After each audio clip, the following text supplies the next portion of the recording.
Your mom and dad. Your mom and dad. Your mom and dad. Your mom and dad.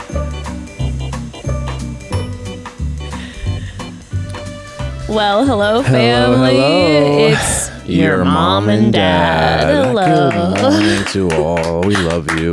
We love you so much. I was just Welcome distracted home. because you've been throwing out the winks a lot lately, babe. You've been a big... It's a move you've just been to be like, what's up? You've been a big wink guy at me lately. Well, I throwing think- out the winks. Well, you got to keep it spicy. That's true. I We've feel been like you're together for a long time. It's true. We have been together for a long time. I feel like you're trying a new move. It's not a new move. It's just a move I bust out, when I'm just feeling like, let's keep her on her toes. Let's keep her scared a little bit of like, is he a player? You know what I mean? Like, we've been together forever, but like, is he a player? You know what I mean? Can he flirt? Oh, shoot, he can flirt a bit. You guys, you got to keep it spicy, okay? You got to keep your partner on their toes because they might think, oh, this old guy. Yeah. He ain't got it still. But here we gotta are, remind you. 18 years later, and now you're experimenting with the wink. I'm not experimenting with the wink, okay? I've always had the wink. Okay, the wink's always in my back pocket, and you better be on your toes because of it. Just know, I don't want anyone else. I want you thinking I don't want anyone else getting that wink because my God. You know what I'm saying? You just find yourself just lost. Overcome. Lost. Now the wink, swimming in your own self. the wink is a risk because the wink, I feel like, really can come off extremely cheesy. It can be very golden fedora. It can be so golden fedora. Like throwing a wink is like, it's a move. I mean, you do it in a way that makes me laugh. I'm trying to do it to make you kind of laugh. You make me laugh and I feel, a little bit like, well, that was weird. Well, I normally do it. So I normally do it when I do something. Out in the wild. I usually do it to you when I do something kind of like smooth.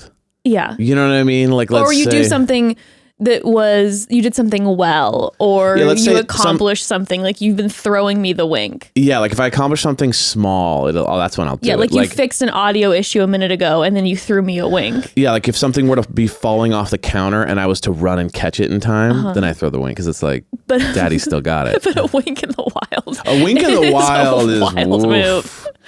It's a lot. I would be like, yeah, if don't use the wink. Use the wink to get a laugh.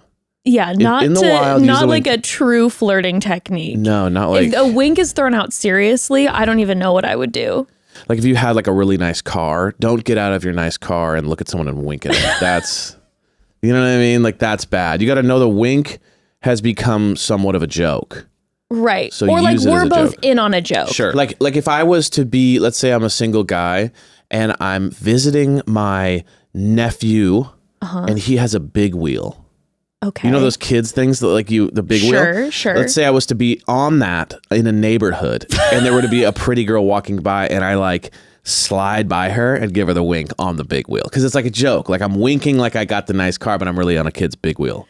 But you know what I'm saying? That's all. It's also a risk. You rolling in on a big wheel is definitely. But I think it's kind of funny. It would be kind of funny. Sure. You're like, wow, who's this handsome, like basically a model on a big wheel?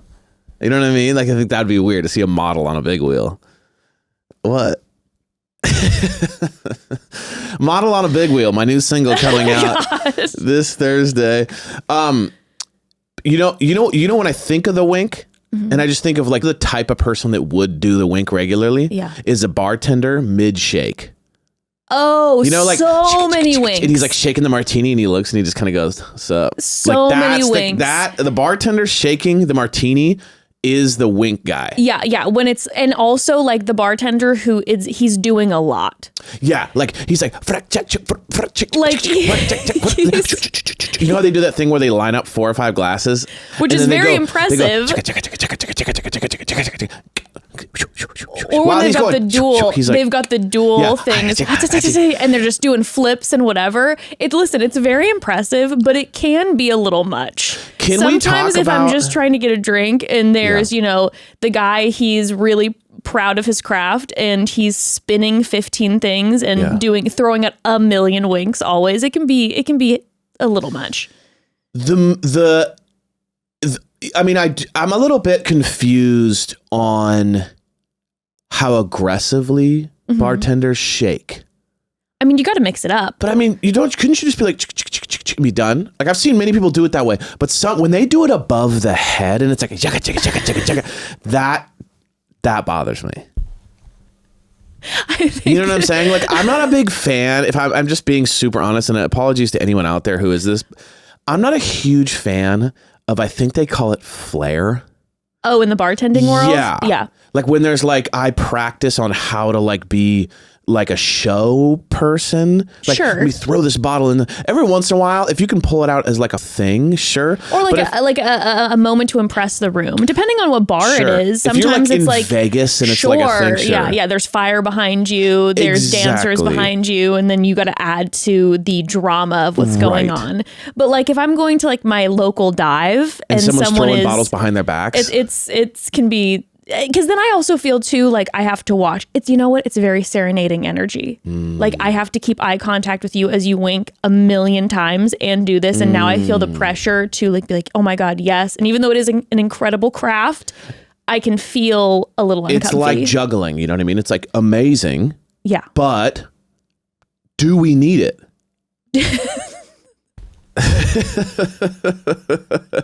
You know what I mean? It's and the big questions we're asking on the podcast is, do we need juggling? Our jugglers need it.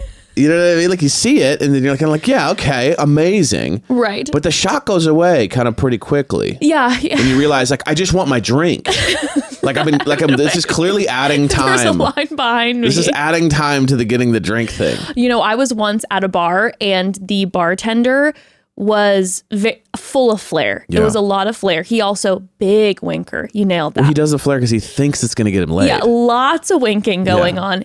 Then he puts the drinks. He gives us the drinks. He starts juggling.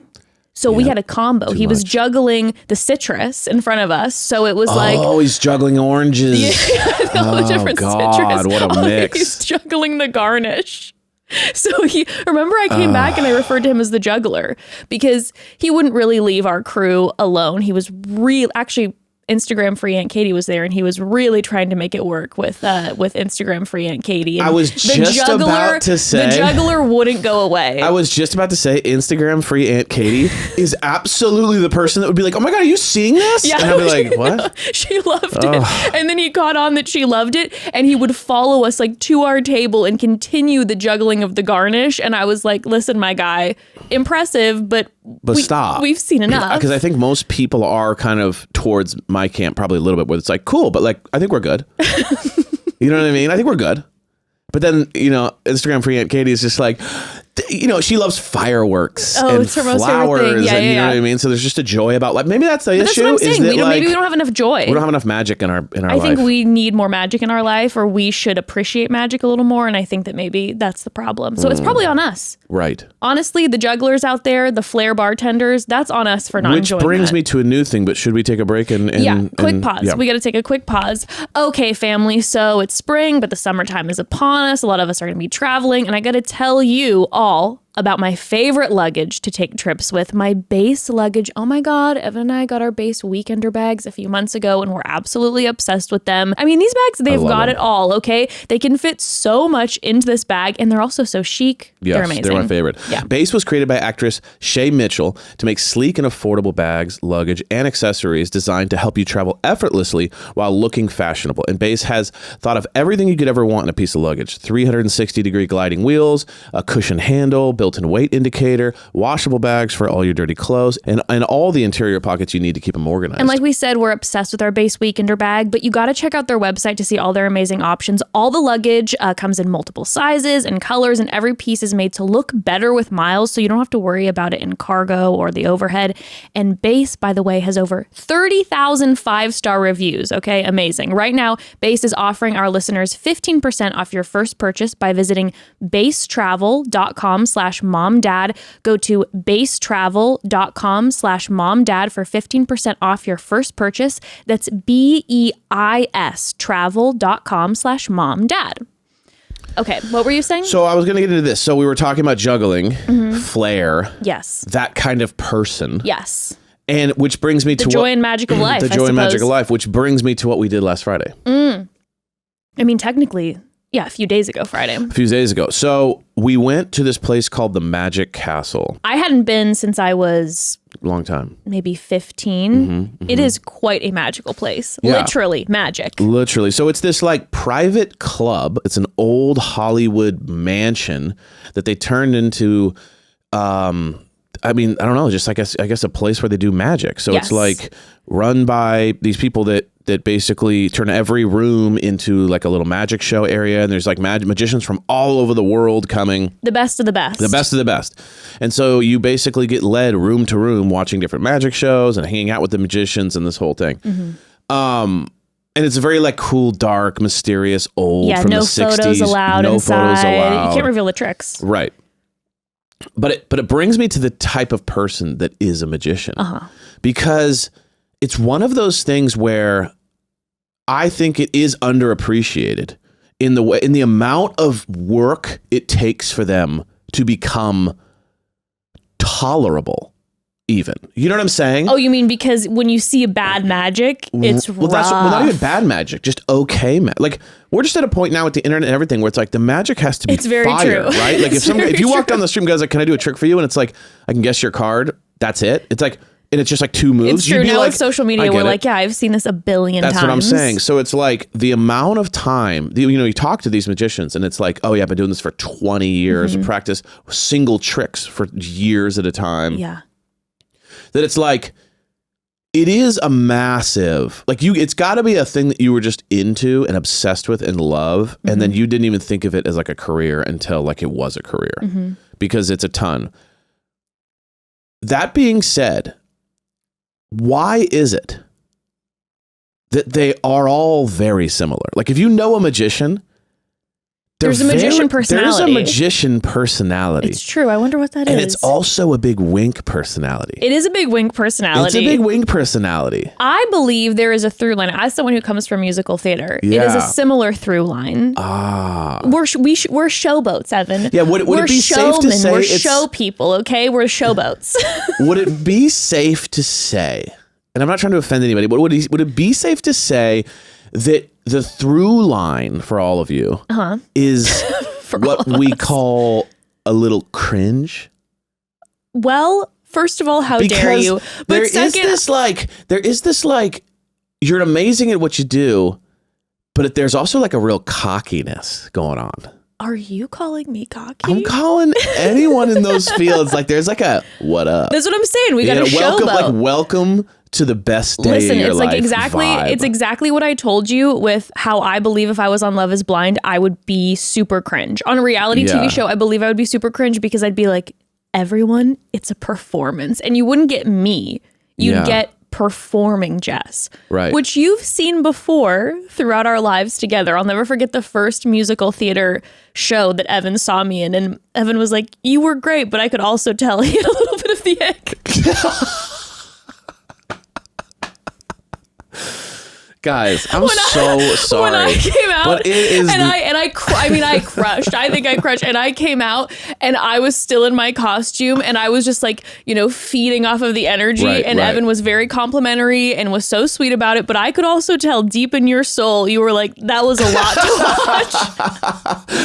watch. Okay, you guys, I apologize. I really am sorry. And I feel bad about it.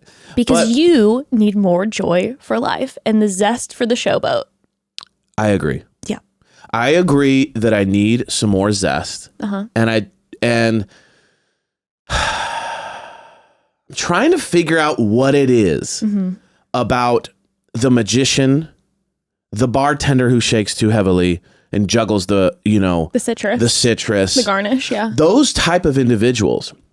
Your wife, go ahead. My wife included has so much just like mastery of the craft, but I have to get over the vibe that's exuding to enjoy their craft. Like it's a hurdle for me. Well, I have to tell you this. I saw you at the Magic Castle and at first I know Evan, and Evan is, you got always your guard up and you're a little bit like, what is this vibe going to be like? Sure. Cut to Evan an hour later where every magician was focused on Evan to be the center of all the tricks, and you had stars in your eyes. You couldn't believe it. You were gasping, you were shouting, and I was living for it because they were so good.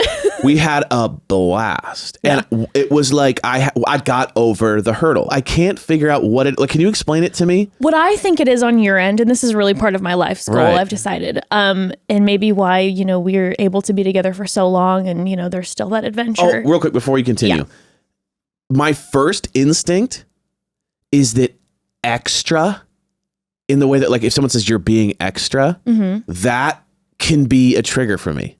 I know. And what I'm saying is my life's goal and why it stays adventurous and spicy with us is because I am extra.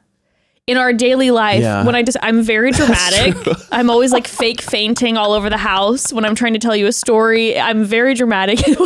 What keeps our adventure together is because my life's mission is to break down the Ice King, because you have all this. Because you're a sweetheart, but you've got all this judgment built up from the past, the way you were raised. What is that? It's a lot of judgment, just like not being able to smile on crusty. Yeah, kind of crusty. You need to be able to smile on the joys and pleasures in this world. And my life's mission is to break that ice down so that you can be like the kid that wakes up and feels so magical on Christmas. Like that's been honestly our journey together over these 18 years. Is I've brought you into so many different life experiences that at first you were like, I don't think I'm going to like this. And all of a sudden you're like, oh my God, I like these musical theater things, and I love, these more magical things. And at first you were like, I don't know about reality TV. And now it's one of your favorites. Right. And first you just used to watch action shit. And now you're like, my favorite genre is rom-coms. Action shit. Get out of here with that. That's not true. Action shit. I only like Fast and Furious.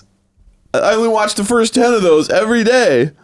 So dumb. See, that was extra. That was too much. Okay?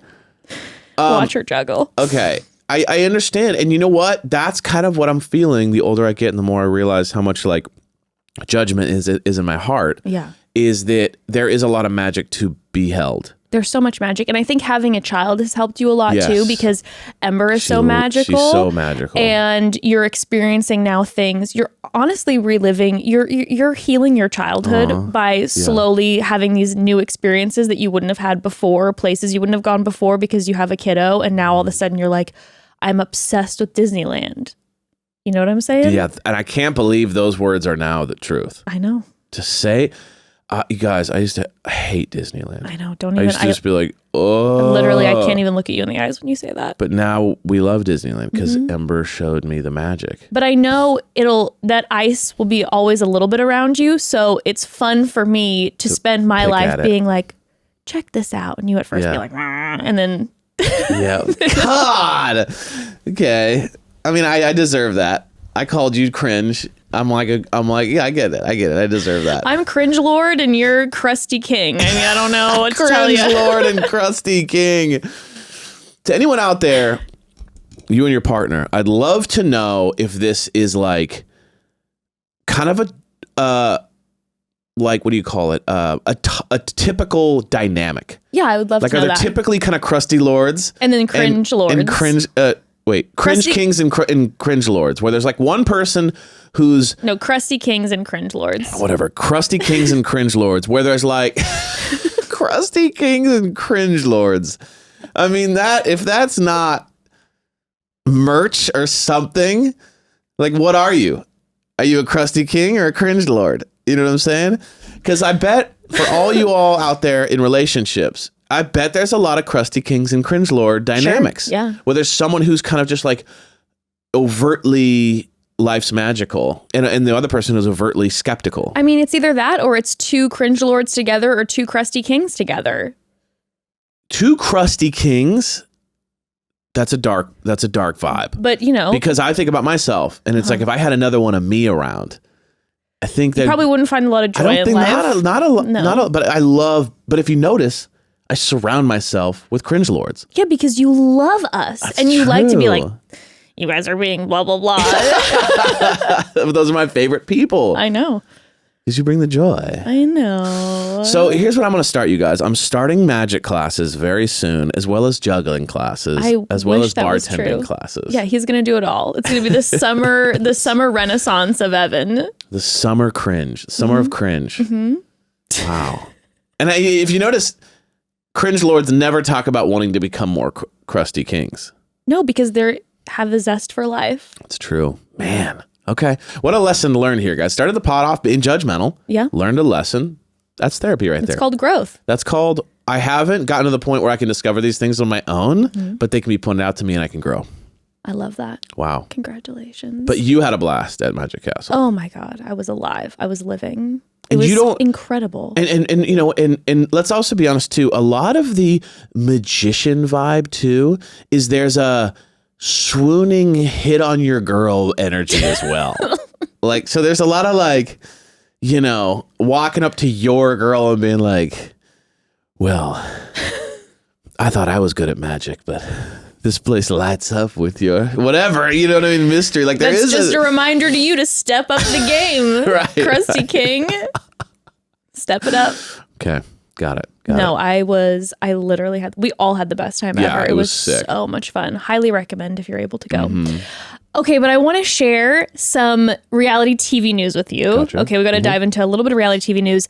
I want to say this first because like I don't know how many minutes we're into the podcast, but we did plan on having a guest today, and unfortunately the guest had to cancel extremely last minute. So here we are just with mom and We're dad. professionals though, you know what I mean? We come in here just dancing and have to do that and bat that and down. So this is a free flow, you know, we weren't 100% sure. We're like, let's just come in here. And then we thought, you know what?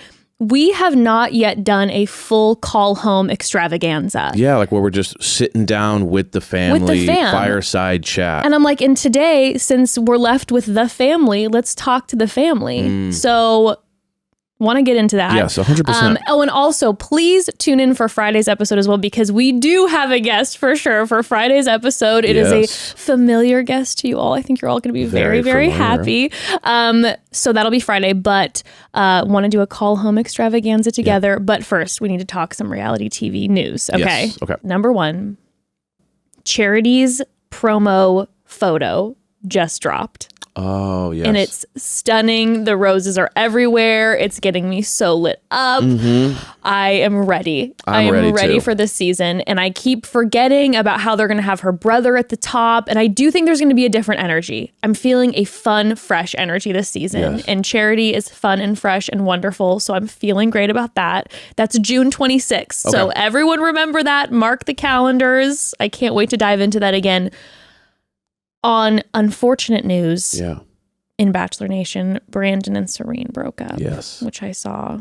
And I was on the podcast, 2 weeks ago, talking about how I ran into them. And I was like, they're the most lovely people and they're so in love. And I want to say something and stand by this, because I was actually having a conversation with a few folks from Bachelor Nation a few weeks ago. And they were talking about how hard breakups are in the public eye. And I was thinking about how gnarly a breakup is in and of itself. Like, think about how hard a breakup is with like your friend group. just going through it emotionally. Let alone, when should we post about it?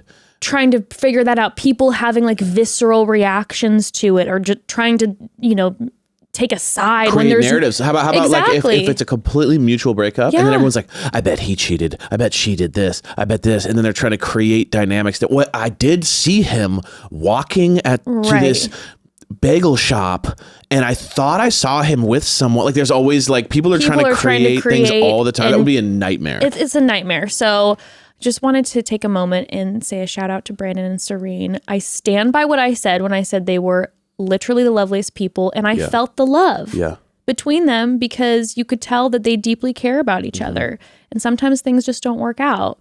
And I just wanted to send them the love and just support them during this, because I really can't imagine. Like, we've had breakup episodes on Chatty Broads and we've talked about breakups, and it is fucking hard enough as it is, let alone add public eye element to it. Oh, I'd be a mess. So sending them so much love. Absolutely. They're just both absolutely lovely people. And then Another thing that I wanted to catch up on, there is a new reality TV show. We don't have an air date for this, but it's called The GOAT. And it is a show, and it's going to be produced by Elon Gale and Bill Dixon, Elon Gale used to be with The Bachelor, and now he does F-Boy Island, and he was like the best, right? And now he's producing the show called The GOAT, where it's a bunch of different reality TV stars competing to see who is the ultimate reality TV star. Oh, wow. Yeah. So they're going to have a full dynamic of like, it seems like it's going to be like every week there's something different, like a mental challenge, physical, social media challenge, all these different challenges, like who's the top reality TV star. And are these current, like semi-current, or are they pulling from all different levels? Well, because I mean, Mike the Situation should definitely be in there. Obviously, Mike the Sit should be on. Unfortunately, he is not. The Jersey Shore is popping off too. Oh, yeah, Sammy's back. I mean, it is wild. I'm so excited. Excited. If you didn't know this on the side, I am a super fan of the Jersey Shore. We're big Jersey Shore fans. But the cast list, I mean, we have Tayshia from The Bachelorette, which I'm thrilled about. Yeah. Joe from The Bachelor, or Bachelorette, technically Bachelorette. Grocery Store Joe? Grocery Store Joe. Got it. We have Alyssa Edwards from RuPaul's Drag Race, who is one of my most favorite queens. We have people from Survivor. We have Joey from The Circle. We have Jill Zarin from The Real Housewives. Like, we have like some serious heavy hitters in the reality TV star world. And I believe this show is going to pop off. I feel it deep in my heart. I'm excited. Yeah. A different challenge every single week. Yeah. A competition show. And because, like I said, they have like Survivor and Amazing Race people on and stuff. There's going to be physical challenges too. Like, they're going to mix it up. Yeah. And then they're going to do some social media challenge, but like who can gain the most followers. Yeah. Like something like that. That's going to be so entertaining. I'm thrilled. Dang. That's going to be exciting. So I don't know when that's going to air. They haven't released a date? No, but depending on the air time, I'm like, I would love to cover it to a certain extent. I don't know if it's going to be right smack dab in the middle of charity season. But like if it pops, we should definitely talk about it. Yeah. I mean, Tayshia, I'm obsessed with Tayshia. Like, I'm so thrilled she's back on our screens. It feels very like, I hope it's very 90s. You know, like how in the 90s or like early 2000s, they would like really juice up the drama, the insanity. Yeah. And I love that. Because then it was like people coming from other shows were usually people who brought some energy. Well, some of this cast list has some big personalities on it. So I believe that it might get a little spicy. It's titans coming together. I also don't know, like, are they going to be living in a house together? So when they're not doing these challenges, is it going to be like Big Brother style, like real world style, where they're then living together? Which I feel like then obviously also adds drama. I don't know, like, if there's going to be, maybe love matches. Who knows what's going to happen? It's reality TV. Is there a single reality TV show where people aren't living together at this point? Because they realize it like creates so much drama when you all live together. Yeah, but there's a lot. I mean, I even saw an interview with Kelly from the first season of Love is Blind. And in this clip, I saw that she was talking about how during filming, they had their own hotel rooms. So they didn't actually sleep on the men and women section. Like, they would go there and be there like communal area, treacherous hours where they had barely any time in their hotel rooms, but they actually were sleeping separately. So I think actually more. Okay, they give you the vibe. They give you the illusion that everyone's like bunking together, but man, I don't know. Anywho, that'll be sweet. So exciting stuff coming up with charity season and with. I cannot wait for charity season. I'm so excited to get back. It feels like it's been a million years since we covered since the last one. I know. It's only been like a month or something. I know, but there's that, and then also just a reminder, we have a Friday episode. Yes. And then next week, tune in when we start to go over Vanderpump. The history of Scandival and all of the current updates. Insane. And then we're going to dive into it week to week. You guys, these people are my favorite people in the whole world. How insane they are. I cannot believe they exist, and I'm so happy for it. I was showing Evan clips of Tom Sandoval's latest. It's not even real. The it's most not real extras life. performance, and Evan's jaw was on the floor, and he couldn't believe it. I mean, perfect. We can get into this, but like perfect timing. We just talked about It's in the title of his band. The most extras. The thing that I struggle with. I know, but let's not put Tom Sandoval in the category of us cringe lords, okay? Let's not give him the credit of being a cringe lord. There's a difference between practicing 10 years for magic and being just the worst. And being the worst person. Being the worst. But anywho, should we get into our call home extravaganza? 100%. And talk to the family? Yes. I miss you guys, and I miss my kids. And I raised you all from birth. And because of that, you guys don't call me. And it hurts my heart. But, oh, wait, they do call us. Oh, they do call. Oh, never mind. I'm loved by all my children. They adore me. Whoops. So let's get into that. Let's do it. But let's take a quick pause first. Okay, family, so we all know I got those mental health struggles. She's been wildly anxious lately, and I know so many of you listening feel the same, and the last few years haven't helped, that's for sure. But something that has helped me tremendously, in fact, I used this yesterday when I was struggling, is Headspace. Headspace helps improve mental well-being through guided meditations, mindfulness practices, breathing and calming exercises, and so much more. These tools can help reduce stress, boost your mood, and help you sleep better. Headspace combines scientifically proven benefits of meditation and mindfulness with modern practices through their experienced meditation teachers. The wide range of teachers with diverse backgrounds and areas of expertise ensure there's a teacher and content to help you, whether you're a first-timer or have been practicing for years. Yeah, I know. I was intimidated at first when I tried Headspace years ago because I was like, I don't know how to meditate, you know? Headspace and their teachers walk you through everything and make the experience simple and wildly effective. Also, I love that they have very customized meditations.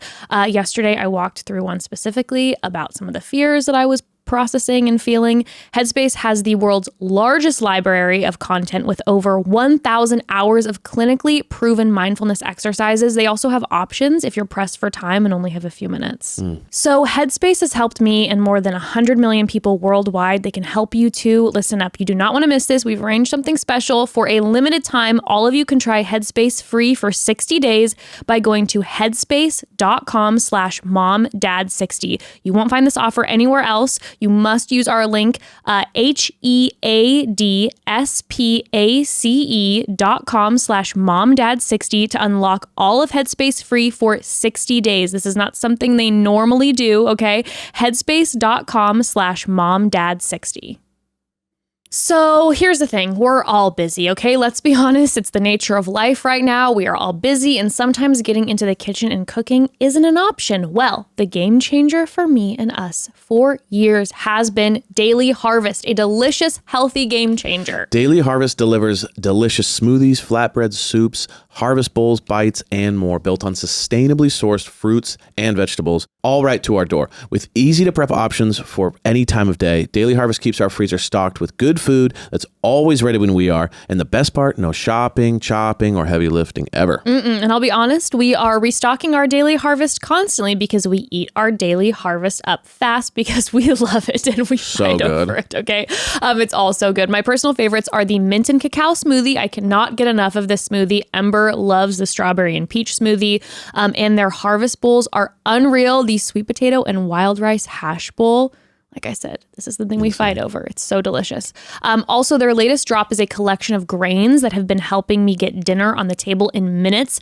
By working directly with farmers, Daily Harvest sources the best ingredients, freezes them at peak ripeness to lock in flavor and nutrients, and they never use artificial preservatives or ingredients. Eating delicious, nourishing, and easy to prep meals has never been easier thanks to Daily Harvest. Go to dailyharvest.com/momdad to get up to $65 off your first box. That's dailyharvest.com/momdad for up to $65 off your first box. dailyharvest.com/momdad.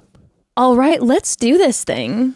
Let's do it, man. I'm ready to just give all my advice to everyone, not take any of it myself. I was going to say our very professional advice. Yeah, because you know, we're professionals. The key to being a good parent is to tell your children to do a lot of things that you, either never did or would never do. Because you don't take your old advice. As an old crusty, what is it again? You're a crusty king. An old crusty king, okay? the key is to just be like sitting on the couch with a beer watching the game, and your kid's like, what am I gonna do? And you're like, well, here's what you should do. And you're like, Dad, you never did any of that. You never did any of that, Dad. Well, at least I know what to do. So that's what this is right here. Let's do it. Remember, you can always go home.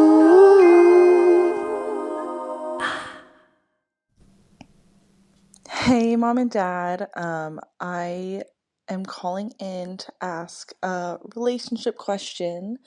I am in a new relationship. We've been seeing each other for a few months, about 6 months, and I really like this guy, and we're having a really great time. But it's the first time I've dated a man as an adult. My previous relationships have been with women, and I'm noticing a big difference in a lot of things, obviously, but communication. And I find myself wanting more affirmations and, reassurance that he likes me. And part of it's me, I know, but I see the relationship that you two have, and I Perfect. assume that your communication and your emotional intelligence has grown over time. So if you could speak to that, and if you have any advice on how I can feel more secure or kind of work together to work on our emotional communication, because I feel like things are good between us, but sometimes I just want that verbal reassurance. Side note, also a big Z head here. Yes. And Go. I'm begging, when New Breath of the Wild comes out, please stream y'all playing it. Like, the family needs it. Let's go. Thanks, y'all. Love you, Mom, Dad. Oh my God. Z-Heads Love unite. you. By the way, speaking of Z-Heads, the new Zelda game comes out on Friday. Tears of the Kingdom? Tears of the Kingdom. Is that what it is? Tears and of the Kingdom, right? we're shaking. Dude, I am trying not to freak out about the fact that I have a lot of work coming up. I'm devastated about it. Yeah. Evan's devastated. devastated, and he beat Breath of the Wild. I did. Which was a wild moment for us, truly. And now I'm being all completionist. Like, I'm going back and just like going after finishing like, all the little tasks. all the little tasks. And now oh my we have Tears of the Kingdom coming out, and we're not going to be doing anything, I guess, for the next my life. We're quitting few the months. podcast for the next 3 Sorry, months guys, we're quitting the because that's what we're podcast. But a bit of advice before we quit the podcast. Oh yes, I forgot about your question. Sorry. Okay, so, not to generalize about the men, but yes, the communication can be a rough one. I have no idea what you're talking And I have about. no idea what you're talking about. That Listen, legitimately, a week ago, you and I got into not an argument, but like a legit like deep conversation about where I was saying I need more affirmation from you, and you were like, babe, I give you so much affirmation. Yeah. I'm like, not enough. And I'm like, what else? No, I'm just kidding. I think you have I think you think it in your head a lot. I think there's a lot of that. And you think you say it, but you don't actually say it. And also, listen, everyone's different. You, dear family member, might need more affirmation. I don't know. Maybe you barely need any at all, and this partner just isn't a big communicator in that way. I need a lot. Yeah. I know that about myself. I feel that deep in my bones. I need constant verbal affirmation, and I need it on a platter 24/7. Right. So it's definitely one of those things where I know for myself personally, I can get really insecure about a lot of things, and then I get insecure on top of that about feeling like I'm not being affirmed enough, and then I'll get insecure about wanting to ask for more verbal affirmation. My suggestion would be this. I think, at least in our relationship, what I've experienced is the longer you wait, the harder it gets to communicate that. I know for myself, sometimes I'll be like, man, I could really use some more words of and verbal affirmation from Ev. And sometimes I won't say anything and I bury it deep down. And then I start to get mad. And then I'm angry. And then I'm angry at him. And he doesn't know that I'm angry at him because he's like, oh, relationship's been great. And then one day I bubble, explode bubble. and I'm just like, you don't even like me anymore. I'm He's like, you know, what it's are you the talking boiling about? frog, you know what I mean? I'm just in the water, just like, oh, it's nice in here, not realizing that I'm in a pot. That deep underneath There's my a surface, flame underneath the pot. I'm absolutely bubbling. But I think that's because often I don't communicate it Yeah. soon enough. I let it like fester up inside me. The other thing that I do is a lot of times I will point the finger and be like, you don't do this enough. And that doesn't ever go over very well. Because then it's like accusatory and you're like, I love you. I feel like I have been affirming you. And, you know, and then we get into an argument because of that. I think if I bring it up early, first of all, and then also if I say, hey, I love you and appreciate you and I love you so much. And because I love you so much, I love hearing how much you love me and things you love about me. And to be honest, like I got a big tank that needs to be filled. Yeah. And I need that affirmation. And because it's coming from you, it means everything to me and it fills up that tank. And will you please do that more? Yeah. You know? Yeah, no, 100%. Like, but if I can speak just from, you know, the guy's perspective here, I think what I've been thinking about this a lot too. Like, why is it a kind of a struggle of ours? You know what I mean? Why do we get to these points where like after a couple months you'll be like, hey, by the way, you know, and it seems to be, I mean, we've been talking like, by the way, this isn't like new and this is like 10 years of this. This you know is what I a mean? very frequent conversation that I have in our relationship is I'm like, give me more verbal affirmation. And I think, you know, I wonder like, why is it a thing, you know? And I think, and I'm just speaking to like the general kind of upbringing of a lot of guys is like, you got to realize that affirmation is generally not in the lexicon. Like me and my friends don't sit there and compliment each other about how great they are. You know, even if we all go golfing, I'm not like, man, your swing is, you're looking great these days, man. Or, you know what I mean? If I go over to someone's house, man, I'm like, man, you make the best cocktails. You are so talented. Like that is just not, hey, Jeff, that shirt, you look great in that shirt, man. Like that's just not that. A lot of fathers don't talk to their sons like that. I was where there's gonna like, say the upbringing. hey, son, I just want to let you know what today, you're such a great athlete. You hustled so hard out there. It's generally, all right, well, here's what we should work on. Yeah. You know? And so it's unnatural in a lot of ways for us to just think in terms of, let me speak my mind about how I'm feeling about this thing or notice every detail and bring it up. And because there's a lot of things too of like going out of your way to make, you know, so going out of your way to make someone feel special is not generally the training that we've experienced. So I think for us, it's like, we have to think about it. We have to be aware of it because it need doesn't a little bit of help. You need help, but it's not in our life in any other area other than our relationship that someone's asking for affirmation in a lot of ways. So it's something we can forget. You know what I mean? So I guess I would just say more in terms of like you being the person feeling like you need affirmation, whether it be, you know, you who called in or you, Jess. It's like, it's not personal 95% of the time. It's literally just like our brains don't go there. I don't want to speak for everyone, but it feels pretty common that like this is a problem with a lot of people. And if I just look at my life, I go, yeah, it's not something that I probably receive very often from the world and friends and people. And if I do, it's usually for like a job well done. Yeah. You know what I mean? And so not just like who you are as a person. Exactly. I mean, or just like, let's say I put a cool shirt on. You know what I mean? And you're probably calling in going, hey, you know, I did my hair cool a certain way, or just stuff like that. You kind of went out of your way to maybe make something special or do something a certain way. And there's no affirmation there. It's just know that probably there's not much affirmation going on in any other aspect of his life. So it's not going to be the thing that pops into his brain. So all that being said is like, we have to work on it. Yeah. And spend some time, you know, thinking about it. You bringing it up to him in a way that he can digest is going to really help him understand what you need.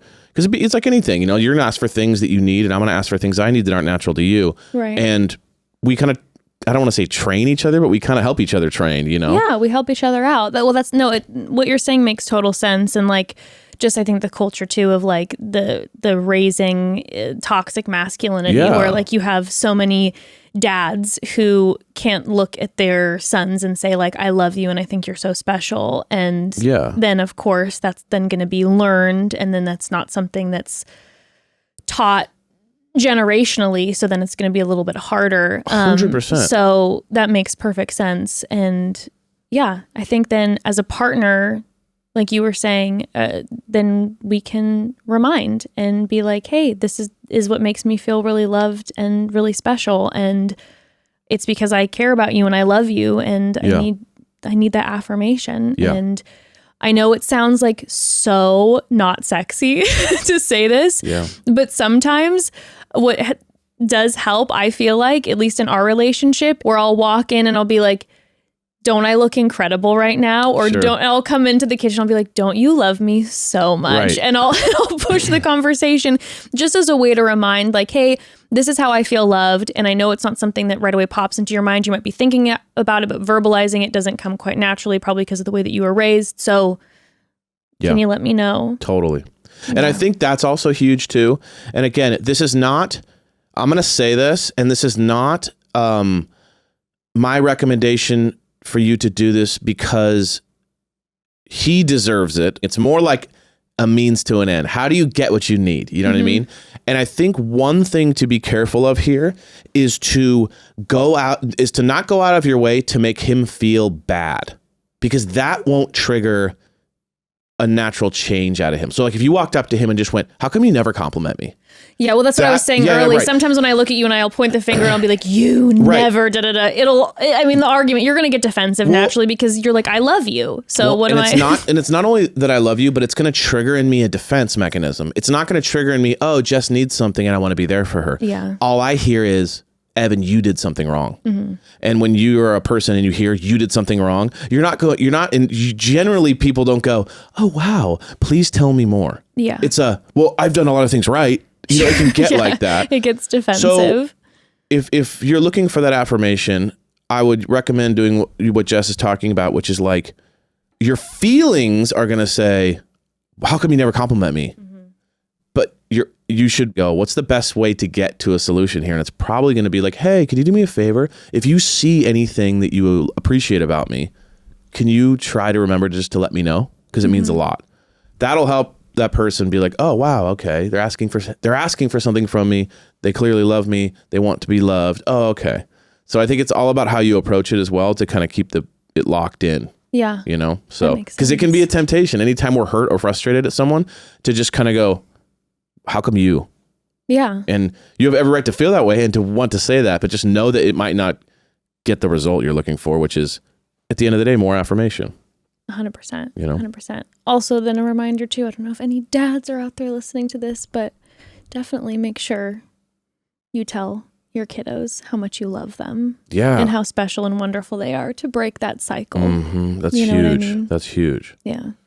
Because I know, I think for a lot of people, but I know for your upbringing, it's like that wasn't something that was implemented. So then it's a big growth transition as we get older and then are in relationships. Right. So. Yeah, it's, it's old school too. I mean, it's like my dad's dad definitely wasn't going, son, just want to let you know today that you look great. That's not a thing. So it's like, we have to break the mold for sure. We got to break the cycle, baby. And then if you have kids, your kids are going to see each other complimenting each other. I think more than anything, they're going to see that too. So if you're complimenting each other in front of your kids too, then there's going to be kids are going to be like, whoa, I want to be like my mom and dad were, 1,000%. I have to say, this isn't to pat us on the back. It's just, I make a lot of parenting mistakes, but I will say, I know both Evan and I were raised in homes where we didn't get a lot of verbal affirmation. I'll just put it that way. Yeah. So when we had Ember, we were very decisive about the fact that we're going to be very verbally affirming to her all the time and let her know how special she is and how much we love her and communicate that with her all the time. And I will say, I think because of that, I mean, it's obviously she's naturally just this very outspokenly loving kid, but I will say one of her biggest strengths is looking at someone in the eyes and telling them how great they are at something. Like, you know, she'll look at her friends and be like, you're the best dancer I've ever seen. Or just walk up to an adult and be like, I love your outfit. Yes. And you see her being that way. And again, I'm not saying this to pat our parenting skills on the back, but that is something I've noticed. That was something we were very conscious of. Because we didn't have that. So then now with her, you do see that so much of this can be really learned through the little ones when you're making an effort. And she's also like an egomaniac really now, because she'll just she'll look in the mirror and just be like, I am so beautiful. It's amazing. The self-confidence is through the self-confidence roof. is unreal. When there's a tough day at school and you know, she had a rough situation with a friend, and I'll be like, you know what though, Ember, you know that how special you are. And she'll be like, well, I know that. Yeah, like you don't have to explain to me how awesome I am. Because it's starting to get to that point where you're like, the confidence is so high, and I'm like, do we need a reality check here? Because Never. Let her be an egomaniac. It's amazing. Yeah, I'm just jealous of just like her joy, man. It's like, anyway, long story short. Hope that helps. Yeah. But definitely know, I would say, you know, to do your very best to not feel self-conscious that it has anything to do with you, that it's very highly likely just something that has not been learned in his life. And so he probably needs a little bit of help with it. Yeah. And that's okay. 100%. Yeah. 100%. Yeah. All right. Next. Hi, Mom and Dad, and Uncle Lee, of course. Hi, Lee. I hope you're doing Uncle well Lee. and having a good week. I could really use your help right now dealing with an ex-boyfriend of mine and trying to maintain some boundaries. To make a really long story short, we were together for about 5 years. We lived together. I thought we were going to get married, all of that kind of stuff. Ultimately, he broke up with me and moved out. It was really painful. And I decided at that time to block him and kind of cut everything off. Since then, it's been a little over 2 years. I'm doing really well. I've moved on. I'm in a really happy relationship with somebody else. I've kind of realized that he and I, my first boyfriend, were never actually really that compatible in the first place. So I have no resentment towards him, but I also don't want to be friends with him. And the problem is he's reached out quite a few times in the last few years, first via text and now via email because he's blocked, to ask if he could hang out with my dog. He really loves my dog, really loved my dog. And he really wants to see her just for a day. I feel mean saying no, but I also really don't want to say yes. I don't know what to do or if I should even reply. I mean, listen, we all love it. We loved the dogs here. We get the dogs here. We love the dogs. I understand that he wants to see the precious dog, but I'm like, absolutely no.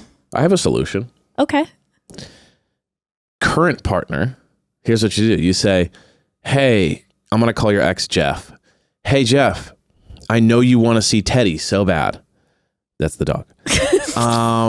I know you want to see Teddy so bad, and I totally understand because Teddy's the best. Yeah, Teddy's the bomb. So I'm going to let my current partner, I'm going to let my current partner let you hang with the dog. I'm going to be gone for the day. But this Thursday, feel free to come over. Teddy and current partner are at the house.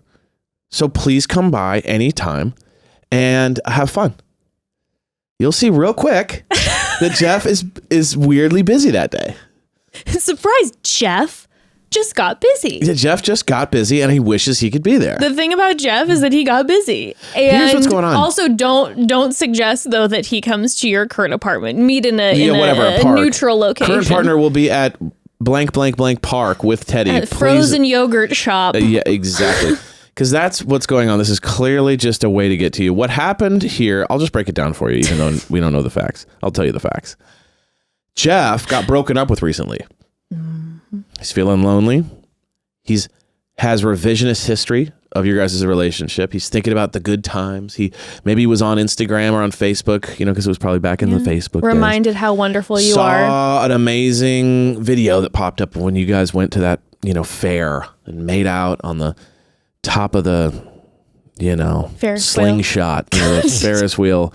And you guys laughed so hard and got ice cream after. And it was one of the most epic nights he had ever had. Because we know you give, people epic nights.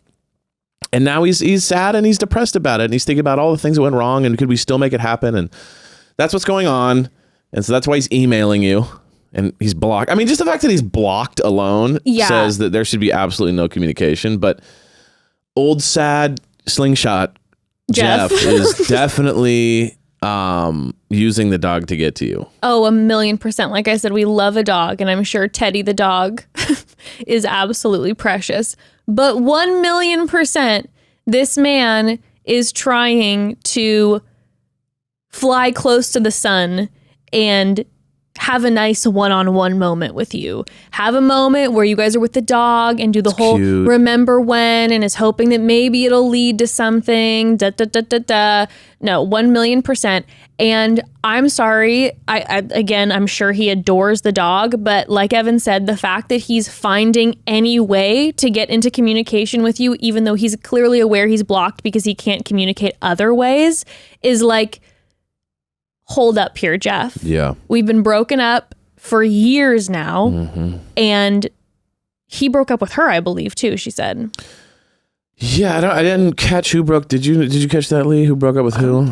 I caught just that they had been broken up for a while. I think she said that he broke up with her. But all of a sudden, like Evan said, he probably got through a breakup recently, and he's sliding into your email to try to use Precious Teddy as an excuse to try to hook up with you again. How dare you, Jeff, use Teddy as the conduit, Precious Teddy as the conduit to try to facilitate a love affair, okay? Teddy didn't do anything. Sweet Teddy. Ted's is so sweet.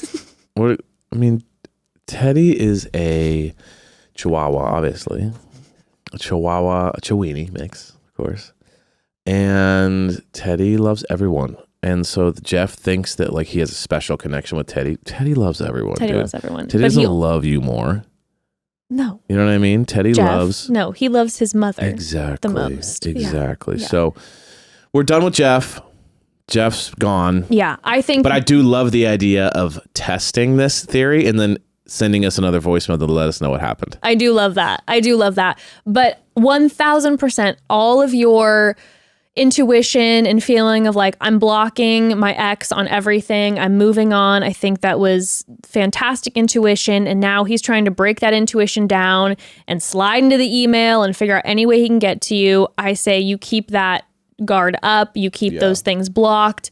Unless you want to try out Evan's potential. If you're looking for a little bit of fun, a little bit of spice, then you could try Evan's idea over here. But I think in general, it's like, you don't need to reply to this person. No. Like, you do not owe this person a reply. You have let him know by blocking him how you feel, and yet he is trying to push past that boundary, also, which is not the fact that she cool. said, I feel bad is like, okay. No, do not feel bad.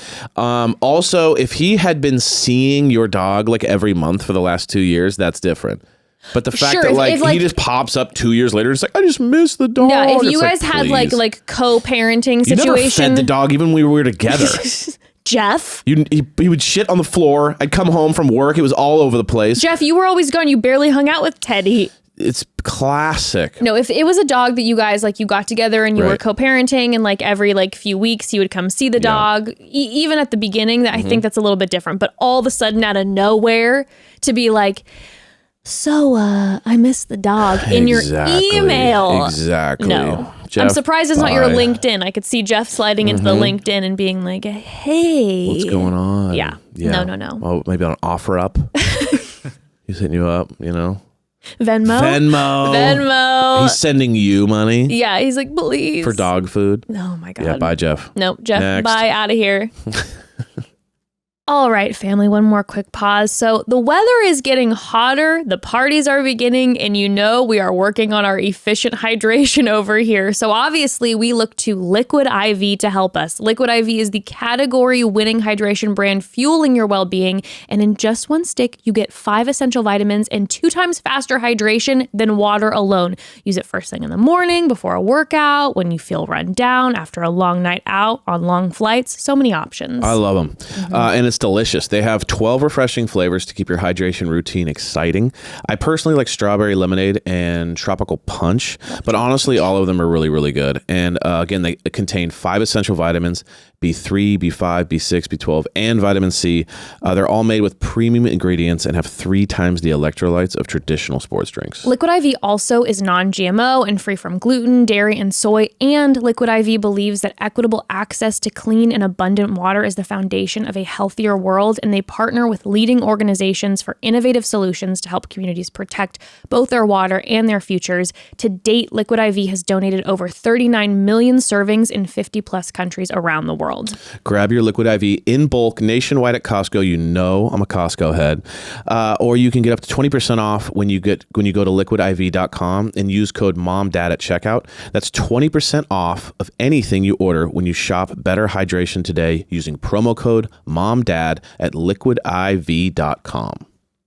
Support for today's episode comes from OneSkin. Listen, we are in our 30s. We've been looking to up our skincare game to keep the skin youthful. Well, our new sponsor, OneSkin, puts science and research first. Founded by a team of 4 female PhD-level longevity scientists with over 15 years of experience, OneSkin set out to not just decrease the visible signs of skin aging, but to treat the root causes of skin aging. And here's the thing, OneSkin believes the purpose of skincare is not just to improve the physical, but to optimize our skin biology so that it's more resilient to the aging process. They create next level skincare.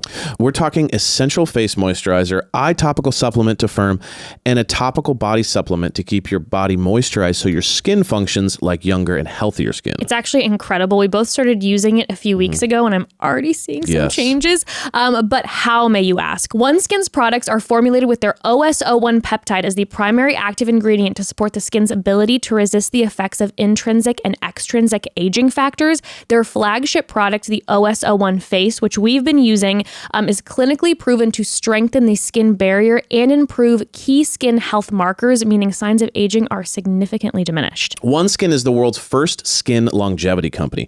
OneSkin addresses skin health at the molecular level, targeting the root causes of aging so skin behaves, feels, and appears younger. It's time to get started with your new face, eye, and body routine at a discounted rate today. Get 15% off with the code MOMDAD at oneskin.co. That's 15% off oneskin.co with code MOMDAD. We only have one body, one skin, and only you can choose to make it better. Age healthy with OneSkin. Next. Hi, Jess and Evan. I think you both are doing amazing with your new podcast, and I cannot wait to hear what you have in store for us. My question is about my partner of 5 years. He is just like Evan in where he really loves working and he gets a lot of gratification and self-fulfillment from his job. But right now he is really in a low spot. He doesn't like what he's doing. He's trying to make it work. He's even quit a job and started something else, and it's just not giving him what he needs from his career. Some background. His dream is to work in the athletic sphere, broadcast, collegiate, just anything sports related. He's had internships, part-time jobs, full-time jobs, but COVID really put a halt on his career goals. He was just getting started, and then everything got shut down in the pandemic, and he's had a hard time finding his way back. I just want to know what I can do as a partner to help him in this realm. I also wanted to work in athletics. COVID also screwed me up a bit, but I found a new direction and I'm currently really enjoying my work. So how do I support him and help him try to reach his goals and get to the dream job of his, or even get him working in the industry he wants, while also helping him overcome the fear that he's never going to amount to anything professionally if he does not work in that space. I want to continue to encourage him and support him and tell him that he's going to make it one day because he's extremely talented and very passionate, but also get him away from the mindset that it's going to crush his life if he doesn't get there. Any advice would absolutely be amazing. Thank you so much. You sound like a wonderful partner. Yeah, and great questions so far today. I know. I think these are these are some real business that people struggle with here. So I like this. You want to go? Yeah. Tell him to fucking nut up and get out there and win. No, I recommend Zelda. First off, Zelda is a massive. I wouldn't say it's good for the career, but I would say it's a nice distraction from whatever's going on. So I recommend, and what I recommend is, and getting a Nintendo Switch, Breath of the Wild, and Tears of the Kingdom, which will be coming out in just a couple fantastic days, and that seems to numb any pain. I found that Zelda numbs any pain, any and all pain can be numbed very quickly by Zelda. Some of you might have a cocktail at the end of the night. Some of you guys might have a little ibuprofen for your headache. Some of you guys might need a little coffee in the morning because you're tired. What I recommend is Breath of the Wild starters. For starters, if you're looking to change your life. So now that we got that out of the way. Maybe give him a Zach-style pep talk. What would Zach say? You mean... To this guy. To this guy, what he would say is, Zelda is not the answer. I'll tell you what the answer is. Get your real estate license. Start knocking on doors. Okay? Winners don't even know what the word no is. I want you to close your first 17 deals in 5 days. And if you don't do that, get out there. Because that's what true champions, true warriors, they eat what they kill. God. You understand me? That's what I'm guessing he would say. Something in that world. You know what I mean? He's not even a real estate guy. Zach's going from like an MLM guy to a real estate guy. But leading what I was talking about, it's like this. It's just this overly like dominant. I am an alpha. Okay, I don't have time. If you're questioning yourself at all, I have no time to be around you. Alphas do not fraternize with any fear. Fear does not enter my vocabulary. Do you understand me? Call me when you've made $27 million. Then I'll chat with you. Okay. So, all that aside, I think the question is how are you going to interface with this whole situation? We're not trying to solve his problems because I don't know him and his whole thing, but it's a tough one because he might be triggered on multiple levels. He might be triggered by the fact that you're happy with your job. That's very triggering to someone who hates their job. You know what I mean? If you talk about it, I don't know this guy's personality, but if you talk about it, it might make him feel like you're judging him even though you aren't. If you're recommending ideas, he might take it personal that you don't trust. Like there's so many elements to this. Depending on his personality. And also just depending on when someone's in a raw, insecure vibe and the other person isn't. Like him sitting at home and then you going, I got to go to work, could be triggering. So this whole thing is very sensitive. I wouldn't try to fix it because he might be in that raw space. And just, how it is when you're in that raw space, a lot of times you're not looking for solutions. You know what I mean? You're looking for just support.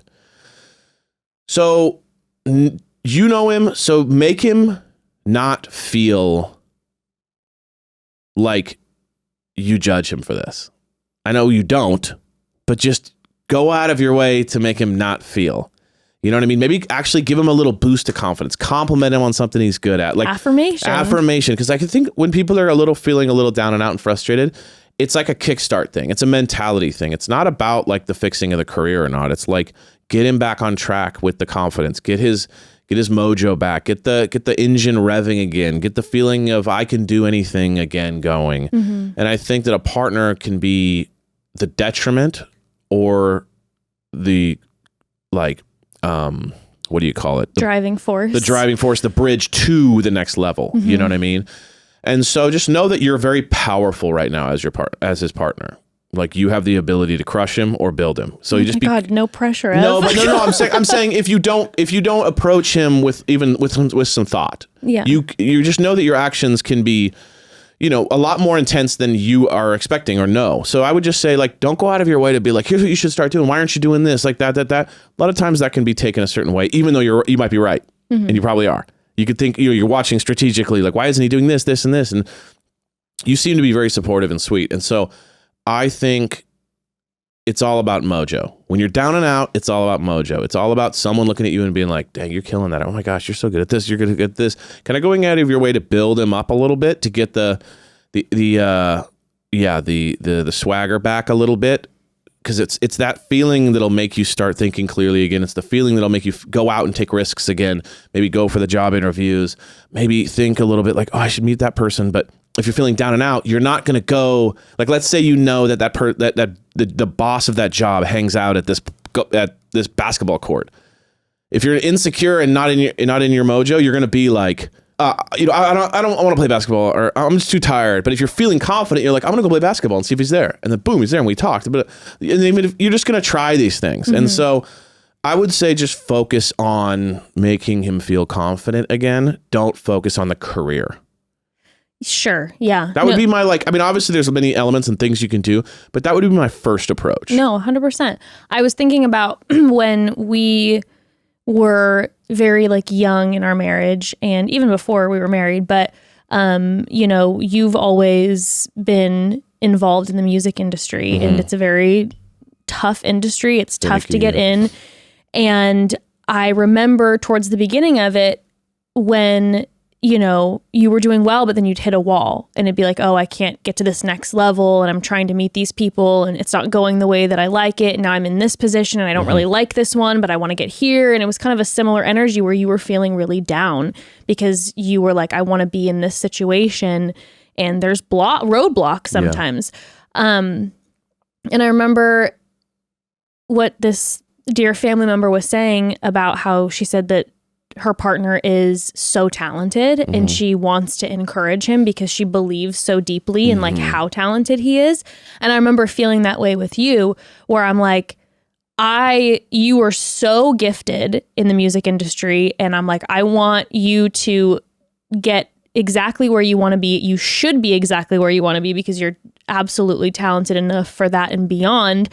And I don't know if I did it the right way all the time by any means, but I just was trying to constantly just rev you up and just let you know how brilliant I thought you were, and just communicate that as much as I could, and do my best not to, be like, so when's the next gig or whatever, but just be kind of like, oh my God, you're so good at this and so good at this. And have you talked to this person lately? Because man, I know the last time you were with them, they were talking about how talented you were, and that would be great to get dinner with them and whatever. And then I would try to get us out. Like, hey, let's go to this party. You got invited to this. Let's go together. And instead of being like, let's go together because it's a good connect for you, I'd be like, let's go together. It'll be so much fun. Yeah. And then we'd go there and I would try to wingman you somewhat in that situation, meeting the people and then letting you have fun and get loose, but then also be there for you.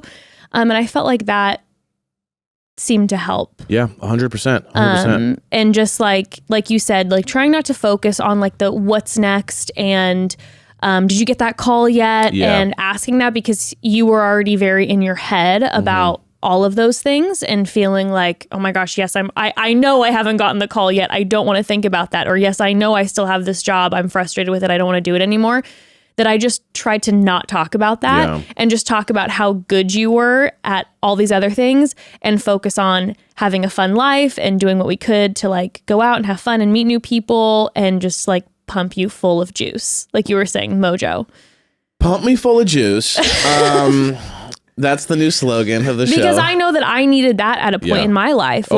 There was a point in my life where I was down and out, baby. The depression was deep. I was like, I don't like what I'm doing. I am struggle city. I am insecure. I feel terrible about myself. And when you would come in and not see where I was at in that career move or relationship or whatever, you would just come in and be like, you are so good at this. Did you realize everyone thought you were amazing at this and da-da-da-da, and I got a party. Let's go out tonight and just get me excited. Yeah. That was so helpful. Yeah.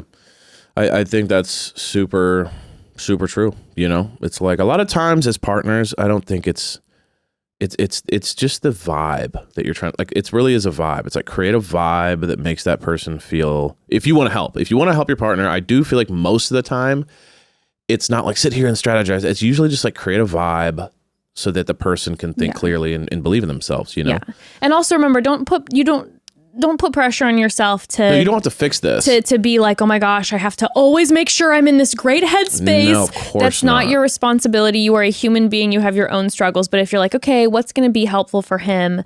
I think living your life independently, but then being there as an emotional like encourager and good energy around him is amazing. Side note, practical note, just an idea for him. He said he wants to get into broadcasting for like collegiate sports and stuff like that. I would think if you can't bust into the industry, you're having a hard time. I feel like now is the era of do it yourself. Sure, yeah. And also, if you're a boss and you work in that industry, what is going to make someone want to hire you? Just a resume that says I'd like to work for you and be on the radio? Or, oh, I saw your YouTube. I saw your Instagram live of you doing all this kind of radio. Or reels, TikTok reels, or you're talking about the sport and you're having interesting takes and you're talking about stuff, or you have a podcast that's based on it, or, you know, you do this thing where every Friday you have your own show called College Football Radio and you talk about all the things and the betting or whatever, and you do it yourself. That's going to be the ultimate resume. I know, at least for myself, like I hire a lot of people in the music world and a lot of musicians and stuff. I'm always checking their Instagrams. I'm always seeing the videos they put out. I'm always seeing that kind of stuff. I'm not just, I get a bunch of DMs and emails that say, hey, I'd like to come work for you. Or, hey, I'd like to be in one of the artists you work with. It's like, I almost never hire those people. I hire the people that like I see a video of, or they send me a thing, or, I discover them through. So that's also just an encouragement too of like, now's the era where you can actually do it yourself, and he might build it to a level where he doesn't want to get hired anymore. Yeah, and he's making so much money, baby. He's making so much money because he's got his own show, and then they call him and offer him like 20 times more than he ever thought he would get as an employee. So, if you're sitting around not knowing what to do, you might as well use that time to build your own thing, because there's a lot of best case scenarios there. Anyway, I like that practical. Yeah, I like that practical. But you sound like an amazing partner. Oh yeah. And the fact that you are so concerned about how he's feeling, and also just having that like passion for how good he is at what he does, and you wanting to see him succeed. Like, trust and believe he feels that. Yeah. Like, he feels that energy from you already. So to me, that in and of itself is huge for a partner, just feeling that energy. I think if you continue that energy and continue to make that known to him, it's going to just be amazing. And so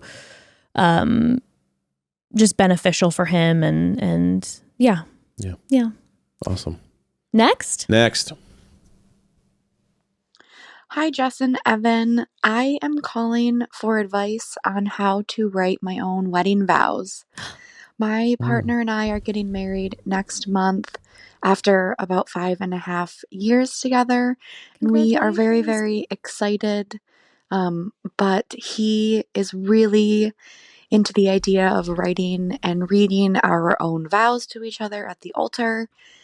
I am going to do it because I love him and he really wants to, but I'm very nervous and not that great at expressing my emotions in public. So I'm just wondering if you have any tips for how to bare your soul in front of 70 of your closest friends and family members without melting down, and also maybe how to write them, because I have a blank document that I look at every day and don't know how to start. Thank you so much. Love the pod. Bye.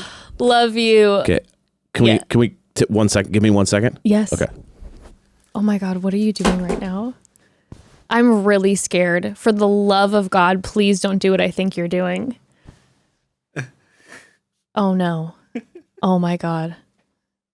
Are you pulling up our wedding vows? No. Oh, yeah, like I just have them. That'd be awesome if I just had them. Like, no, saved. I'm like, I don't want, those are, I'm like, speaking of this, I'm like, those are brutal. Those were let's just put it this way. We wrote our wedding vows and we were at a time in our lives where they were edited by a pastor.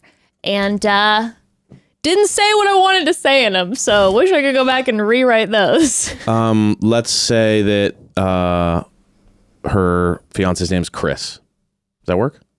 Chris? Sure, Chris. Or no, what's a better name than Chris?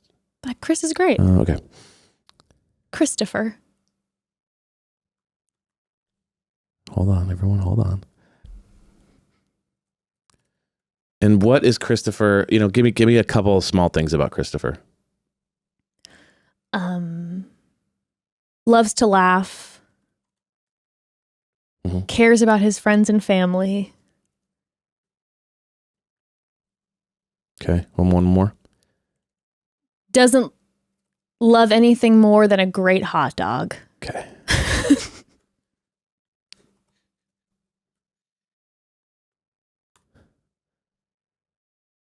Okay, ready?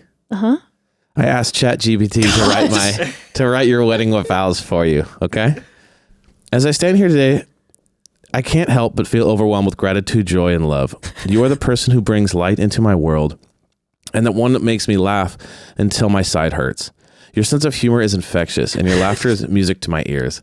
I vow to always be your partner in laughter, to find joy in small amounts, and to cherish every moment we have together. You are someone who cares deeply about your friends and family, and it's one of the things I admire most about you. You have a big heart, and you always go above and beyond to make sure people you love are happy and taken care of. I vow to support you in your relationships with your loved ones, to be there for you when you need a listening ear, and to always prioritize our family and our future together. And let's not forget about your love about a great hot dog. You have a passion for the simple things in life, and it's one of the things I adore most about you. I vow never to judge you for your love of a delicious hot dog, but to share in your excitement when we try to find a new spot, and to always appreciate the joy that comes with the joy that comes with hot dogs. Christopher, I promise to love you deeply and unconditionally, but to be your part. Oh yeah, blah blah blah. Anyway. Well. Oh, and then the end is, I'm so grateful to be marrying you today, and I can't wait to spend the rest of my life laughing, loving, and enjoying hot dogs with you. Your name. I mean, I got to be honest with you. A lot of great stuff to pull from. It's great. You know what? It's a place to template. Start. You go in and you throw a couple ideas out there and a few things about your fiance, and you could definitely edit it yourself. That's what I'm saying. And so you're sitting here going, "Hey, I got a blank slate. I do not know what to do." Your old buddy ChatGPT is here to save the day. That was pretty good, right? It wasn't bad. I mean, like even incorporated the hot dogs in a nice way.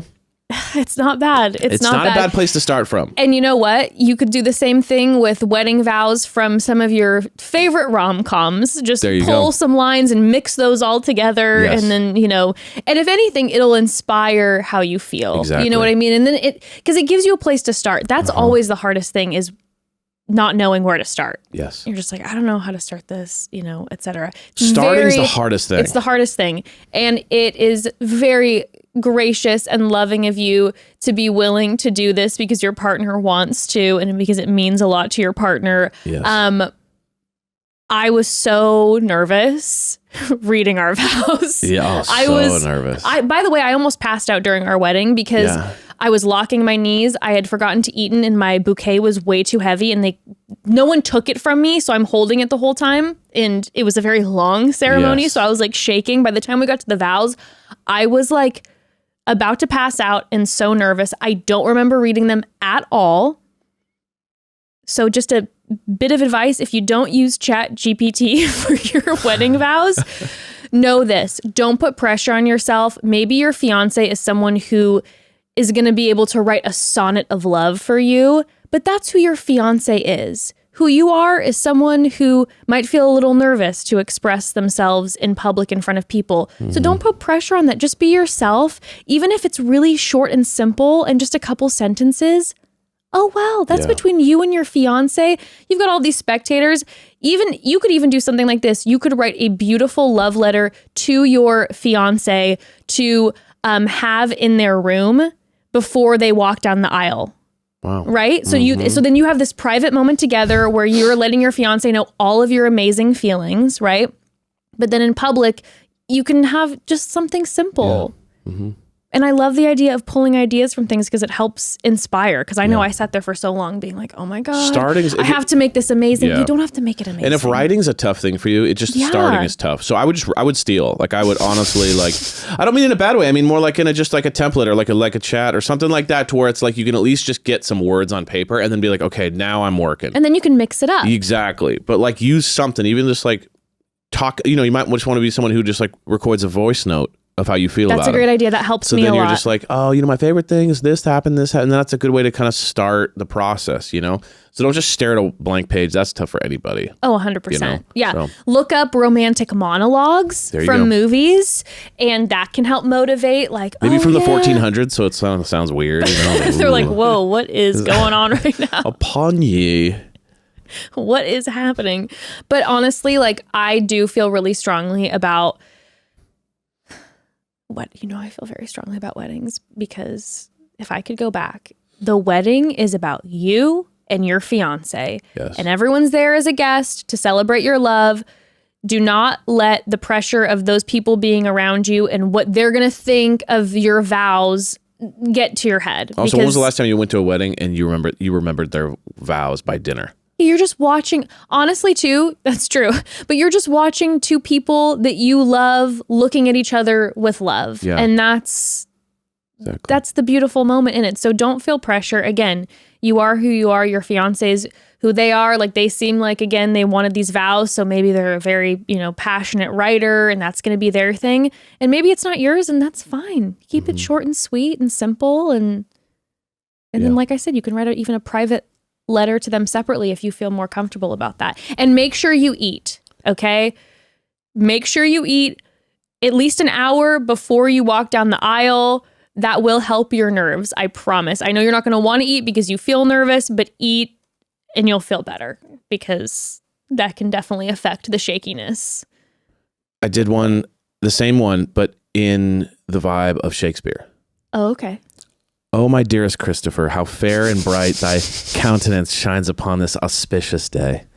As the sun doth rise upon the skies, so my love for thee doth ebb and flow, never ceasing nor fading, but growing ever stronger with each passing moment. And yet, amidst all these great, I'm skipping. And yet, amongst all these great things, thou dost have a passion for the humble hot dog. Truly, it is a thing of wonder and marvel that such a simple pleasure can bring thee such a delight. And yet, I vow to always share in thy joy, to partake in the mighty hot dog. God. So whatever you need, you know what I mean?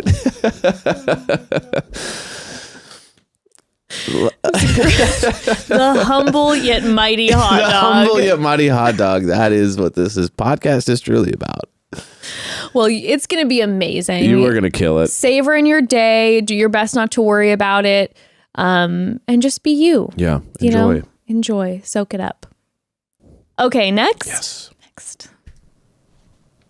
Hi, Mom and Dad. I would like a little bit of advice relating to my actual biological parents. So I am 23, about to be 24. I've been dating my boyfriend for about 9 months.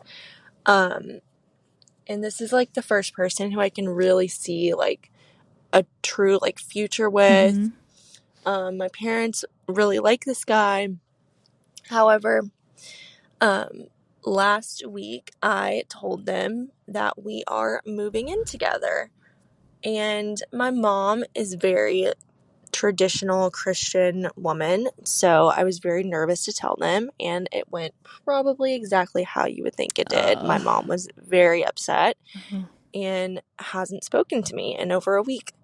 And it's not making me like change my mind about my decision, but I'm really nervous about like whenever me and my mom do speak again, and then whenever me and my boyfriend move in together, I'm just nervous about the dynamic, and about how me and my mom's relationship is going to be affected. So I would love to know if you guys have any advice of just kind of like how to set boundaries with my mother, but how to still have like a good relationship with her. Thank you. Love you guys. I'm so sorry. The old parents. Yeah, I feel this one deep in my heart. Of I'm course. so sorry. Especially during a time where, you know, you want nothing more than to be celebrated and encouraged, and it's an exciting new part of your life, and you should be being celebrated and encouraged right now. And I'm really sorry that you're not receiving that from your mom. Okay. My initial thought is, I know you said you don't regret your decision at all. I want to just focus on that for a second and just remind you, do not regret your decision. This is the person, you want to move in with this person, you're an adult, move in with this person and do your best to feel the joy moving in, even though you have your mom. And I know saying what she's saying in the background, I know, again, I don't want to project onto you, but I know coming from a super conservative background where this would have been the same thing, my family would have reacted the same way. There's a lot of shame that we hold on to that we should not be carrying because of how we were raised. And I know because of that, and then also the current conversation that you and your mom are having, or then the communication being cut off for right now, that it's going to be such a like natural instinct or temptation to sink into that shame and to feel that, even though it's so shouldn't be there, but because of like our upbringing and the trauma and that, the shame might creep and be overhead. And so I just want to say to you, it's to do your very best to try to breathe yourself out of that when you're feeling that. When that moment creeps in where you're like, am I making the wrong decision? Or is this going to ruin my relationship with my family? And is it worth it? Like, breathe that out. I think sometimes meditative breathing can help, and remind yourself that you are an adult. You are your own person. You are not doing anything wrong. Breathe that shame out. So that's the first thing. Because again, maybe I'm projecting, but I know that I get that shame cloud big time because of the way that we were all raised. Second, I would say I'm very sorry that the communication is currently ended right now with your mom. If you want to pursue a future relationship with your mom, you might just want to take a beat. Let this kind of simmer, focus on yourself and your partner as you're moving in. This is a big transition. It's already going to have its challenges and its newness and all that. So that's already a big life shift. So I would say focus on that fully right now. Focus on you and your partner, about that life transition, settle into your life, feel good about that life that you're beginning with your partner.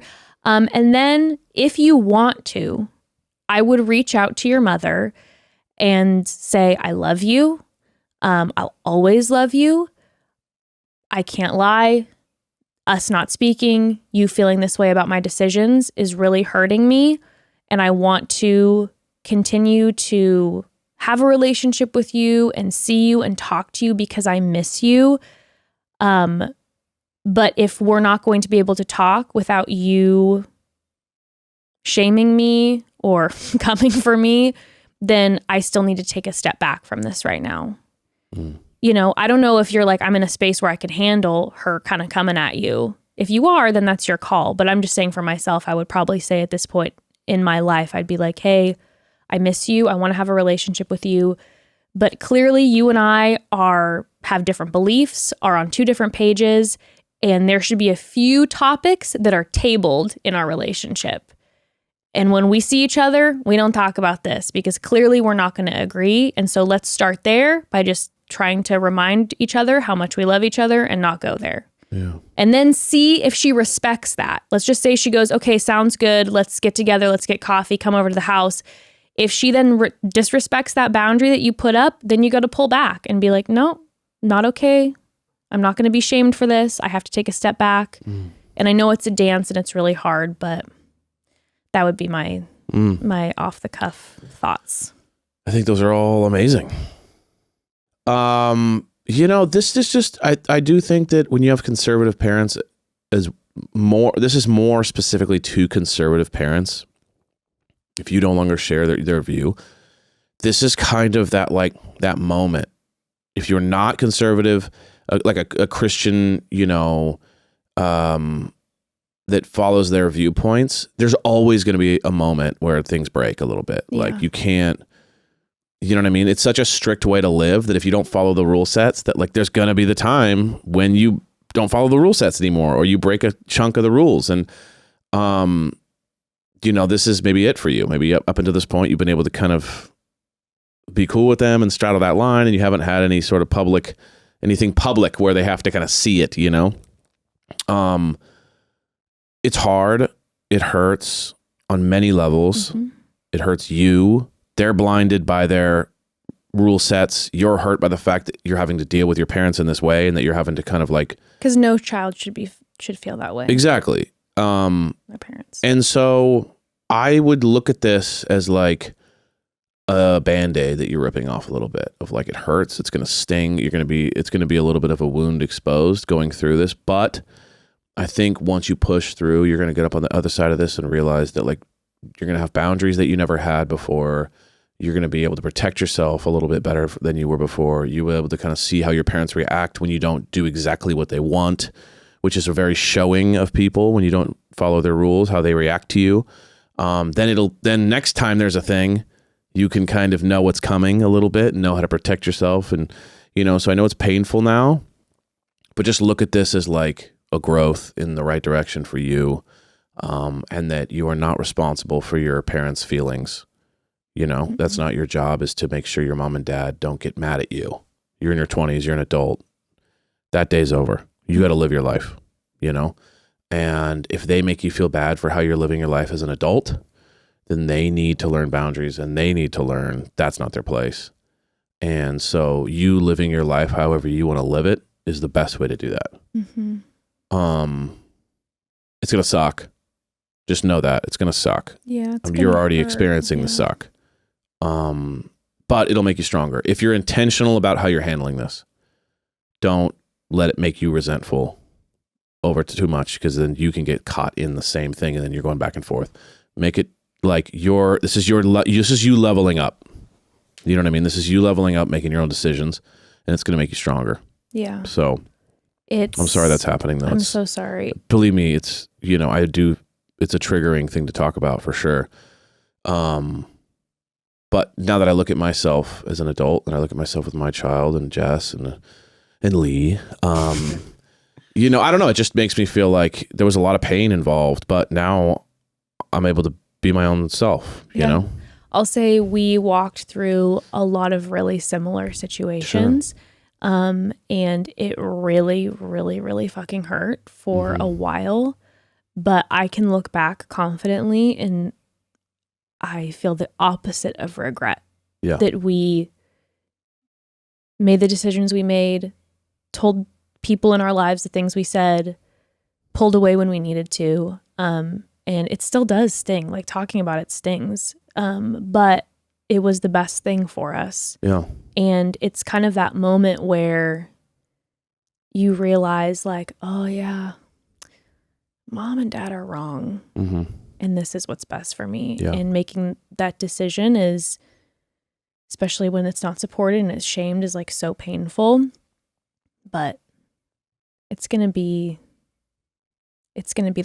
a good thing for you ultimately, as painful as it is walking through it. 100%. So. Yeah. I mean, it sucks, but you're going to be okay. You sound strong, so I'm not worried about you. No. But I'm also like, I know it's going to suck. So just know that. Don't expect it not to suck. Be ready for the suck, which is just feeling judged, them not responding to you, or them making you feel like shit, or whatever it is. That's their own issue. That's their trauma. That's their legalism. That's them projecting. That's them feeling bad about themselves for stuff there. Who knows what it is, but that's not you. You're free to do whatever you want in life, and you're no longer living under those guidelines and rules, you know? Yeah. And so, like, in this time of pain, when you're feeling that way, I would just encourage you to try to soak up the moments you can where you have your partner that you love a lot, and you're making this huge life transformation and this new step in your guys' journey together, and soak up all those good times. The moving in, the first nights there together, the starting to get used to it, like all of those things. I know that the pain doesn't disappear, but I think rejoicing in what your decision has brought you will help. And let your joy and your thrivingness show to them that, you know, you're making good choices. I know. I was going to say, I'm like, you know, try not to be the one full of revenge in my life, but I can't lie to you and say that those people who judge me and those people who cast me out, sometimes the best revenge is showing them how happy and content you are in your life and that you knew that you made the right decision. Yes, 100%. So sending you so much love. All right, one more. Hi, Mom, Dad, and Uncle Lee. It's your child, Destiny. Hi, Destiny. First of all, I just want to say I love the pod, and I love you guys. And I'm so excited that y'all do this voice message to your mom and dad because I have a question and kind of a grievance. I am working 2 different jobs while also going to school, and one just sent me a message via Slack and told me that they just don't think that we align and that they no longer need my services.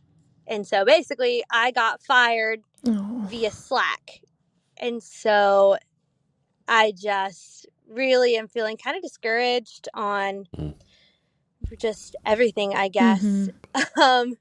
And just really bummed out. Like, this is not the person I want to be. I don't want to be known for like not being great or like not, you know, being somebody who can be relied on or trusted or anything like that. So really I just want any advice that you can give me on, 1, how to feel after all of this, and 2, like what the hell to do, because I really just, I don't know, it's making me question whether I'm actually good for my career path or, you know, all of that fun stuff. So any and all advice would be greatly appreciated. I love you guys. Bye. Okay, Destiny, first and foremost, I'm so sorry that you're having to experience this. I want to give you a big IRL hug because what I need you to know right now in this moment is that you are crushing, okay? You are handling 2 jobs while going to school.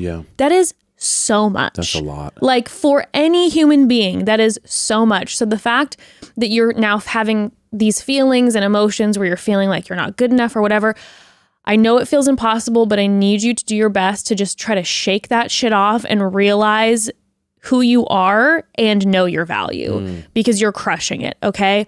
Also, just something to think about. It doesn't matter how good someone is at their career path.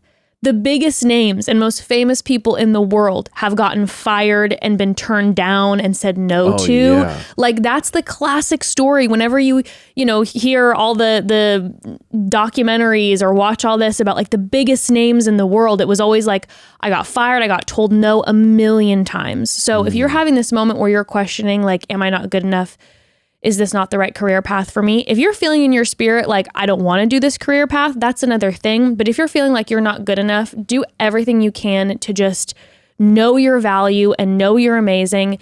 And I don't know what company this is that sent you a message via Slack, but like, I got my beef with them then. So when you're having this feeling of like, Mom's got your back. I mean, if you're having this feeling of like, oh, I don't feel good enough, please recognize that a company is laying you off via Slack. That's not professional. Okay. So maybe that's their issue and not yours and has nothing to do with you. Yes. Right? Totally. I think, I mean, it can be a temptation right now to be in your feelings about it all, you know, to feel insecure, to feel not enough, all that stuff. I think there's a couple elements here. First is you said she's in college, right? And going and working 2 jobs.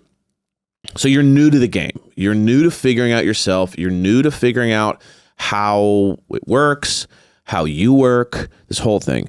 So do some introspection in regards to your level of the amount of work you can handle, because you might have just overextended yourself and it doesn't matter how good you are at some point. Like if you're working 2 jobs and going to school, like that's just a lot. It just sounds like a lot no matter what. I don't care what the job is. That's just a lot of time, let alone energy, let alone the ability to stay on top of it, as you were saying. So, you know, set yourself up for success. maybe you pushed, maybe it was just too much, you know, and so you need to do one job at school, maybe, you know, whatever it is you need to do. So first of all, just look at it like that. Maybe it was just too much for me.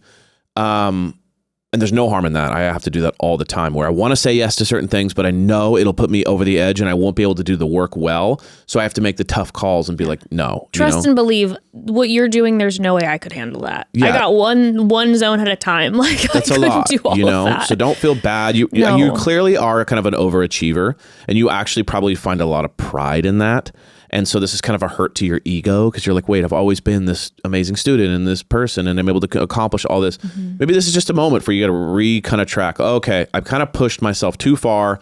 So be aware of that. You might have just done too much. Second of all, you could really use this as a lesson, not as a hit to your ego. So don't take this as like a personal thing. Look at this as like, be pragmatic about what happened. So maybe even call your old boss back and say, hey, I'm not trying to get my job back. I just would actually like to know. When you say we're not aligned, when you say we're not going to work together anymore, can you give me the specific reasons just so I know to be better next time? If they say, oh, well, you just never responded to emails and you weren't on it. That could be two things. It could be, hey, I need to work on that. But it could also be, okay, I was too busy. Couldn't handle it all. If it's a, hey, you know, it's these other issues. Well, then instead of taking it personally, look at it like, okay, cool, I want to work on those things. And you might get a response back from the boss being like, sidestepping the question, being like, like we said, it just didn't align. And then you can chop that up to something like they couldn't afford someone else, or, you know, your boss wanted to hire his cousin. And so, you know, whatever. I mean, there's so many reasons just that could happen. Don't dive into your head about this. Literally just look at it like a lesson. Literally just go, okay, what about this experience can I learn from to bring into my next job so I don't repeat it again? Because the worst thing that you could do in this moment is take it super personal, take it as a massive hit to your ego, be in your head about it. But if you just look at it like a coach and a football team or something where it's like, hey, we lost the game. Why'd we lose the game? Let's look at the tape, figure it out. Let's do our best to not repeat their mistakes. Then you're going to stay high level. And you're not going to let it be in your head. And it'll also encourage you to go out there. Don't let it get in your head, because this is life. We all get fired. We all have mess ups. We all think we can do it all and realize we can't. Like, this is called life lesson learning. Like, you're college age. Now's the time to fail and fail a lot, because that's how you're going to learn stuff. So do not get in your head about this at all. Just learn from it, move on. Yeah. Don't be in your head. And also, like I said, know your value and sit in that. Like, do not let this moment in time make you think that this isn't supposed to be the career path you're on. Remember how many people before you and continue to around you who have massive success, who fail and get fired over and over and over again. And it has nothing to do with your value. Remember what a hard worker you are. Remember that you've been crushing it. And maybe this just wasn't the right fit in general. Maybe this is then going to be open the window to you finding the job that you love. Yes. And that you're so excited about. I know that's happened in my life before, where I've gotten fired from a job before, and I was like, I think that this is supposed to be my career path and the job for me. And I didn't understand why I got fired. I never got a clear answer from it. And my next job led me into wardrobe styling, and I loved it. Yeah. And it was everything to me. And it wasn't what I was expecting, but it was in a similar vein. So they're all different. Yeah. And you sound like someone who doesn't fail a lot. And so, you know, kind of just take a deep breath and realize this is a part of being a human being, you know?